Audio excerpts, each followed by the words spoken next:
حکومت پاکستان نے ایک ذمہ دار ریاست کے طور پر امن کو ایک اور موقع دیتے ہوئے بھارتی جنگی قیدی ونگ کمانڈر ابھینندن کو بھی رہا کرنے کا فیصلہ کیا۔ اس ذمہ دارانہ فیصلے کو، جو کہ جنیوا کنونشن کے تحت تھا، پوری دنیا نے سراہا۔ میں یہاں ایک مرتبہ پھر تاریخ کی درستگی کے لیے واضح کر دینا چاہتا ہوں کہ پاکستان نے پہلے اپنی کیپیبلٹی اور ریزالو کا مظاہرہ کیا، اور یہ فیصلہ تمام جنگی آپشنز کو مد نظر رکھتے ہوئے ایک پوزیشن آف اسٹرینتھ سے کیا گیا۔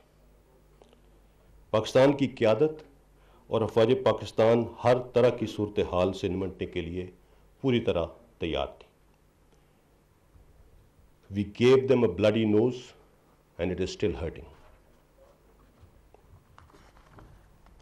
ہندوستانی جنگی قیادت ونگ کمانڈر ابھینندن کی رہائی اور ایک ذمہ دار ریاست کے میچور رسپانس کے علاوہ کسی اور چیز سے جوڑنا انتہائی افسوسناک اور گمراہ کن ہے۔